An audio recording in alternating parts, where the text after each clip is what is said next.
sekarang kita masuk ke materi yang selanjutnya, yaitu sifat keperiodikan unsur. Seperti yang sudah dibahas di awal, unsur-unsur itu memiliki kecenderungan sifat.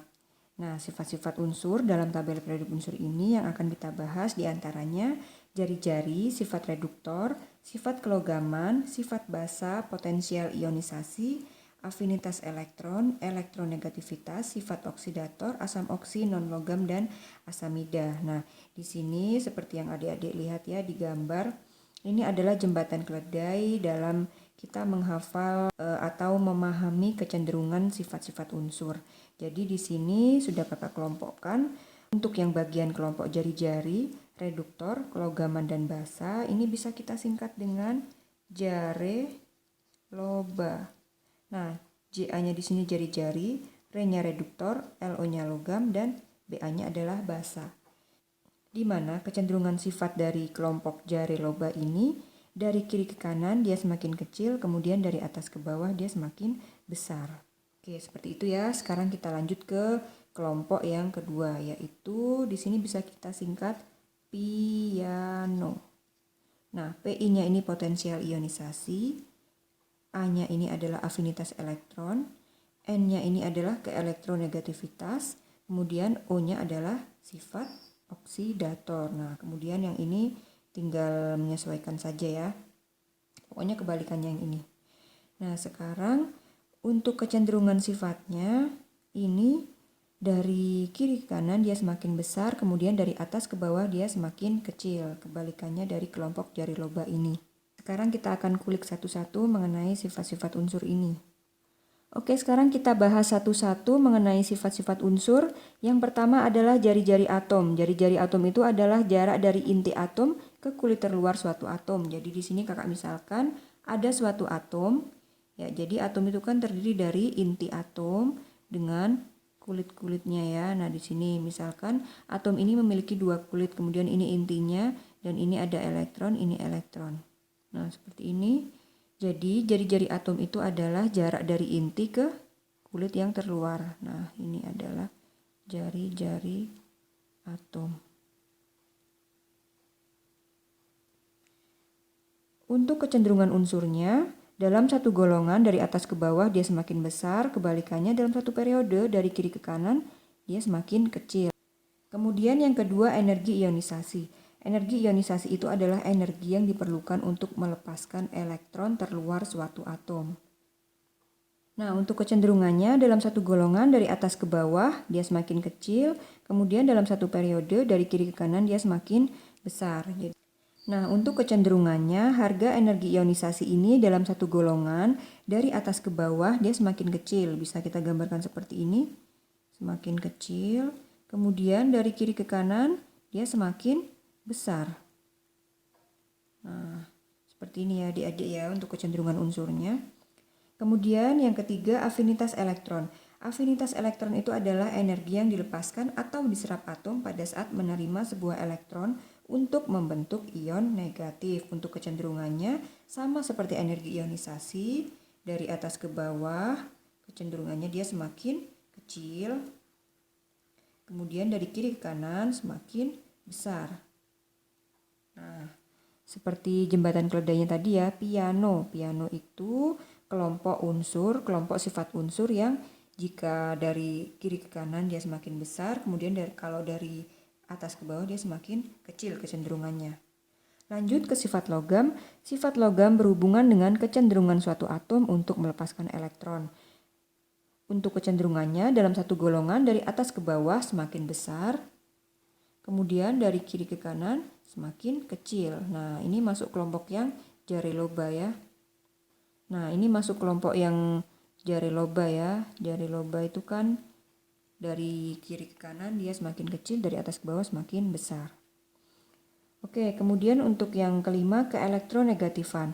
Keelektronegatifan ini berhubungan dengan kemampuan suatu atom untuk menangkap elektron. Keelektronegatifan adalah kemampuan suatu atom dalam sebuah molekul untuk menarik elektron ke dalam susunan struktur atom tersebut atau dalam ikatannya. Untuk kecenderungannya, dalam satu golongan dari atas ke bawah dia semakin kecil. Kemudian dalam satu periode dari kiri ke kanan dia semakin besar. Nah, ini masuk kelompok jembatan keledai yang piano. Nah, seperti itu. Kemudian untuk sifat yang keenam yaitu kereaktifan unsur. Kereaktifan unsur logam berhubungan dengan kemampuan atom melepaskan elektron, sedangkan kereaktifan unsur non-logam berhubungan dengan kemampuan menangkap elektron. Nah, unsur logam dari atas ke bawah semakin reaktif, kebalikannya unsur non-logam dari atas ke bawah semakin tidak reaktif. Kemudian yang selanjutnya yaitu titik leleh dan titik didih. Untuk unsur logam, titik didih dan titik lelehnya dipengaruhi oleh ikatan logam. Jadi dari atas ke bawah semakin rendah titik didih dan titik lelehnya. Kemudian kebalikannya untuk unsur non-logam, titik didih dan titik lelehnya dipengaruhi oleh gaya van der Waals. Dari atas ke bawah dia semakin tinggi titik leleh dan titik didihnya. Oke, agar lebih memahami konsep sifat kecenderungan keperiodikan unsur, kita langsung coba contoh soalnya. Di sini ada soal UM-UGM 2018. Dalam satu periode dalam tabel periodik unsur, jari-jari atom dari kiri ke kanan cenderung naik. Sebabnya dalam satu periode dalam tabel periodik unsur, dari kiri ke kanan jumlah proton pada inti atom bertambah. Nah, jika ada soal seperti ini adalah soal pernyataan sebab akibat ya. Jadi untuk pilihannya, pilihan A itu jika pernyataan benar, kemudian alasannya benar dan dia berhubungan. Kemudian untuk pilihan yang B, jika pernyataannya benar, kemudian alasannya benar, tapi tidak berhubungan. Kemudian untuk pilihan yang C, jika pernyataannya benar, kemudian alasannya salah. Untuk pilihan yang D, jika pernyataannya salah, kemudian alasannya yang benar. Kemudian untuk pilihan E, jika pernyataan dan alasan sama-sama salah. Nah, kemudian sekarang kita kembali ke soal. Di sini kita analisis dulu untuk yang bagian pernyataan. Dalam satu periode dalam tabel periodik unsur, jari-jari atom dari kiri ke kanan cenderung naik. Nah, ingat jari-jari atom itu apa? Ya, jadi jari-jari atom adalah jarak dari inti atom ke kulit yang paling luar. Nah, di sini kita gambarkan suatu atom, itu ada inti atomnya, kemudian ada kulit-kulit. Nah, sekarang coba di sini. Perhatikan, ini atom yang pertama, kemudian ini atom yang kedua. Nah, atom yang kedua memiliki 3 kulit, atom yang pertama memiliki 1 kulit. Jika dibandingkan seperti ini, atom yang pertama dan atom yang kedua besaran mana? Ya, sudah jelas besaran yang atom kedua ya, karena kulit atomnya itu lebih banyak, otomatis jumlah elektron atau jumlah muatan yang ada di dalamnya juga banyak. Nah, ini untuk konsep yang golongan ya. Kemudian untuk konsep yang periode bagaimana?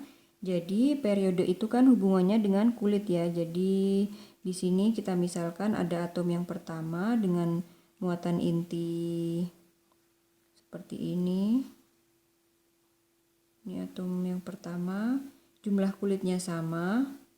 Ini atom yang kedua sama, jumlah kulitnya ada 2 juga. Nah, cuma bedanya jadi di sini jumlah elektronnya misalkan kakak tuliskan ada 4 ya. Ini jumlah elektronnya ada 4. Kemudian di sini jumlah elektronnya ada 6 misalkan. Yang di kulit terluar 1 2 1 2 3 4 5 6.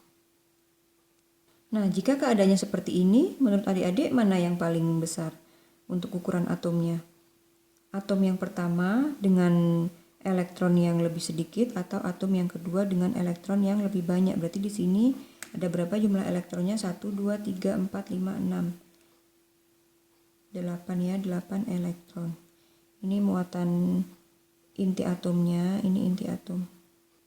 Nah, ingat ya, jadi elektron dengan inti itu kan saling tarik-menarik. Nah, jika elektron yang ada di kulit ini semakin banyak, otomatis gaya tariknya antara muatan dengan elektron dia semakin kuat ya. Jadi seperti apa dampaknya kalau dia daya tariknya semakin kuat? Nah, jadi atomnya semakin mengkerut ya, atomnya menjadi semakin kecil dibandingkan dengan atom dengan jumlah elektron yang lebih sedikit. Sehingga dapat kita simpulkan penurunan jari-jari atom dari kiri ke kanan dalam periode yang sama disebabkan bertambahnya jumlah proton di dalam inti atom sedangkan jumlah orbitnya sama. Dengan bertambahnya jumlah proton, tarikan inti terhadap elektron valensi makin kuat sehingga terjadi pengerutan volume atom. Akibatnya, jari-jari atom dari kiri ke kanan makin kecil. Maka dapat disimpulkan, ini pernyataannya bagaimana? Harusnya jari-jari atomnya semakin kecil ya. Nah, di sini pernyataannya adalah jari-jarinya dari kiri ke kanan semakin naik. Jadi ini pernyataannya adalah salah. Kemudian untuk alasannya, dalam satu periode dalam tabel periodik unsur, dari kiri ke kanan jumlah proton pada inti atom bertambah. Nah, alasannya benar karena dari kiri ke kanan dalam satu periode itu jumlah muatan inti itu bertambah, tetapi jumlah kulitnya sama. Jadi untuk contoh soal nomor 1 ini pernyataan salah, tetapi alasannya benar, maka jawabannya yang D. Untuk soal yang nomor 2 ini ada soal SBMPTN tahun 2018. Perhatikan grafik energi ionisasi unsur berikut. Jadi di sini ada data grafik energi ionisasi, kemudian yang ditanyakan adalah data energi ionisasi unsur M ditunjukkan pada grafik di atas. Garam klorida unsur M yang stabil adalah, jadi di sini kita diminta untuk mencari manakah dari logam M ini yang stabil jika membentuk senyawa. Jadi adik-adik ingat energi ionisasi itu apa? Energi ionisasi itu adalah energi yang dibutuhkan atau diperlukan untuk melepaskan satu elektron. Nah, sekarang perhatikan di sini. Di sini terdapat data ionisasi ke N, ionisasi pertama, kedua, ketiga, keempat, kelima, dan keenam. Nah, di sini untuk data energi ionisasi pertama dan yang kedua, selisih energi ionisasinya tidak terlalu jauh, sehingga karena memiliki energi yang kecil, maka dapat diasumsikan bahwa ionisasi pertama, ionisasi kedua ini dapat terjadi.